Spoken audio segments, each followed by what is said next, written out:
എല്ലാവർക്കും വീട്ടുഡേ വ്ളോഗ്സിൻ്റെ മറ്റൊരു വീഡിയോയിലേക്ക് സ്വാഗതം. ഇന്നൊരു ഞായറാഴ്ചയാണ്, മാത്രമല്ല ഇന്നെൻ്റെ ബർത്ത്ഡേ കൂടിയാണ്. അപ്പം ഞാൻ ചിക്കൻ ബിരിയാണി വെക്കാൻ വേണ്ടിയിട്ട് ചിക്കൻ വാങ്ങിക്കാൻ വേണ്ടി ഷോപ്പിലേക്ക് പോവാം. അങ്ങനെ ഞാൻ ചിക്കൻ ഷോപ്പിലെത്തി. അപ്പോൾ 1.5 കിലോ ചിക്കനാണ് മേടിക്കുന്നത്. അപ്പോൾ അതിനനുസരിച്ച് ബിരിയാണി പീസിന് അവരുടേത് തന്നിട്ടുണ്ടായിരുന്നു. ഞങ്ങൾ സ്ഥിരമായിട്ട് ഇവിടുന്ന് ചിക്കൻ മേടിക്കാറ്. പിന്നെ എൻ്റെ ബർത്ത്ഡേ ആണെന്ന് അറിഞ്ഞപ്പോൾ 2 ലെഗ് പീസ് കൂടി തന്നിട്ടുണ്ടായിരുന്നു. അതിനുശേഷം ബിരിയാണി ഉണ്ടാക്കാൻ ആവശ്യമായ അരിയും മറ്റ് സാധനങ്ങളും മേടിക്കാൻ വേണ്ടിയിട്ട് ഞങ്ങൾ അണ്ണാച്ചി കടയിലെത്തി. ഈ അണ്ണാച്ചിൻ്റെ കട ചെറിയൊരു മിനി സൂപ്പർ മാർക്കറ്റാണ്. ഈ കടയിൽ നിന്നാണ് ഞങ്ങൾ പച്ചക്കറിയും മറ്റ് സാധനങ്ങൾ മേടിക്കാറ്.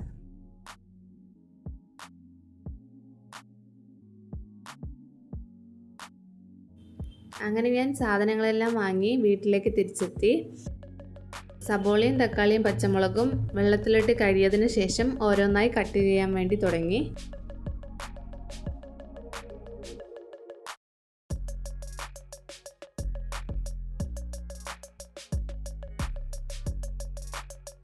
സബോള എല്ലാം കട്ട് ചെയ്ത് കഴിഞ്ഞപ്പോഴേക്കും എൻ്റെ കണ്ണെല്ലാം നിറഞ്ഞിരുന്നു.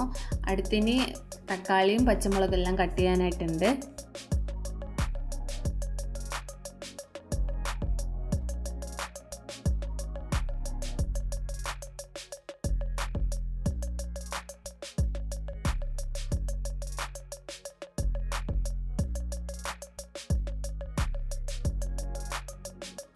അങ്ങനെ സവോളയും തക്കാളിയും പച്ചമുളകും കട്ട് ചെയ്ത് കഴിഞ്ഞു. അടുത്ത് നമ്മൾ ചിക്കൻ കഴുകാൻ വേണ്ടിയിട്ട് പോവാണ്.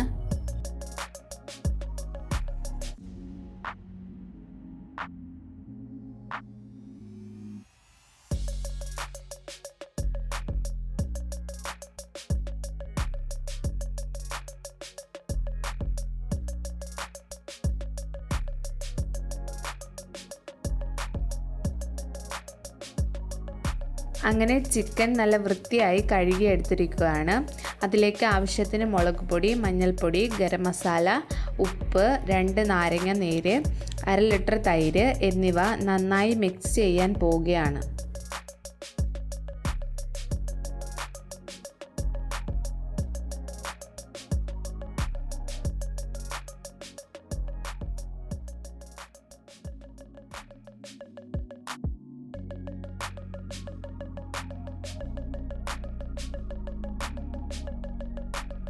ഇതിലേക്ക് ജിഞ്ചർ ഗാർലിക് പേസ്റ്റ് കൂടി ചേർത്ത് നന്നായിട്ട് അടച്ച് ഫ്രീസറിലേക്ക് വെക്കണം. ഇത് വെക്കുന്നതെന്ന് വെച്ചാൽ ഈ ചിക്കനിലേക്ക് മസാലകളെല്ലാം പിടിക്കുന്നതിന് വേണ്ടിയിട്ടാണ്.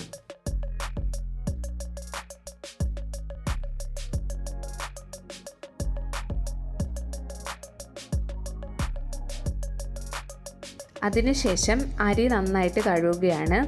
അരി നന്നായി കഴുകിയതിന് ശേഷം 20 മിനിറ്റ് ഒന്ന് കുതിരാനായിട്ട് മാറ്റി വെച്ചു. ആ ഗ്യാപ്പിൽ പുതിനയിലയും മല്ലിയിലയും കട്ട് ചെയ്ത് വെച്ചു. എന്നിട്ട് നമ്മുടെ അരിഞ്ഞു വെച്ച സവോള ഒന്ന് വറുത്തെടുക്കണം.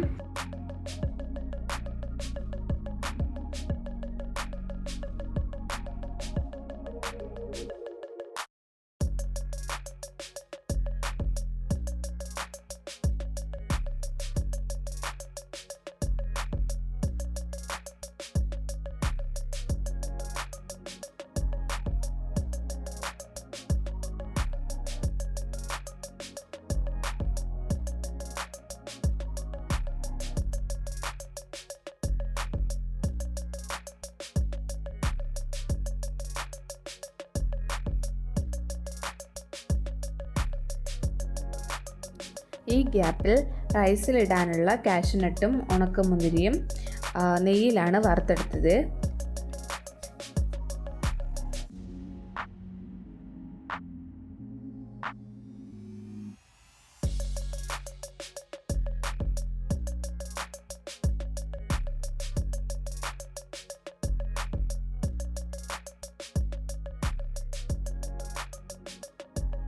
അപ്പോഴേക്കും അരി കുതിർന്നിരുന്നു. 4 ഗ്ലാസ് അരിക്ക് 8 ഗ്ലാസ് വെള്ളമാണ് ഞാൻ ചേർക്കുന്നത്.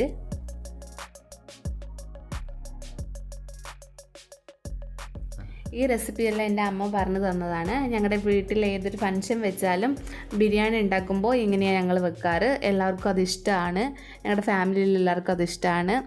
അങ്ങനെ അമ്മ പറഞ്ഞ റെസിപ്പിയിലാണ് ഞാനിത് ഉണ്ടാക്കാൻ പോകുന്നത്.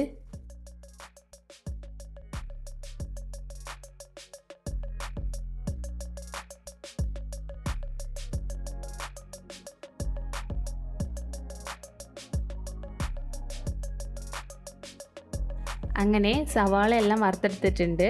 അതിനുശേഷം റൈസ് കുക്കറിൽ അടുപ്പിൽ വെക്കാൻ പോവാണ്.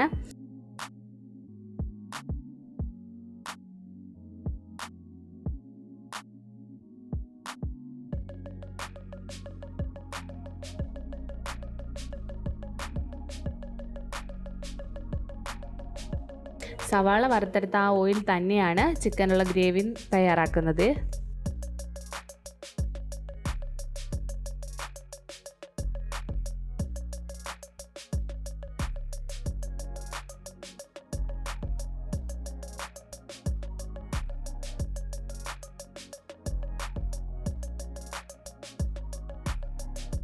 സവോള എല്ലാം വഴന്ന് വരാൻ വേണ്ടിയിട്ട് കുറച്ച് ഉപ്പ് കൂടി അതിലേക്ക് ചേർത്ത് കൊടുക്കുന്നുണ്ട്.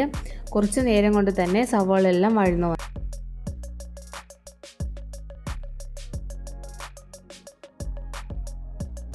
അപ്പോൾ തന്നെ തക്കാളിയും പച്ചമുളകും ചേർത്ത് നന്നായിട്ട് ഇളക്കി എല്ലാം ഒന്ന് സെറ്റ് ആയപ്പോൾ തന്നെ അതിലേക്ക് മുളക് പൊടി, ചിക്കൻ മസാല, മഞ്ഞൾപ്പൊടി എല്ലാം ഒന്നുകൂടി ചേർത്ത് സെറ്റാക്കി എടുത്തു.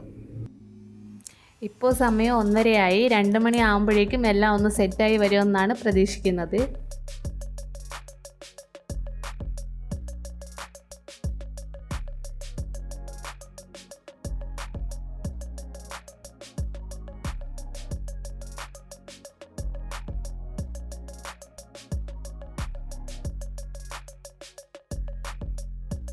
മസാലകളുടെ പച്ചമണം എല്ലാം ഒന്ന് മാറി വന്നപ്പോഴേക്കും നമ്മൾ റെഡിയാക്കി വെച്ചിരുന്ന ചിക്കൻ ഫ്രീസറിൽ നിന്ന് എടുത്ത് മസാലയുടെ കൂടെ ചേർത്ത് ഇളക്കി നന്നായിട്ട് യോജിപ്പിച്ചു.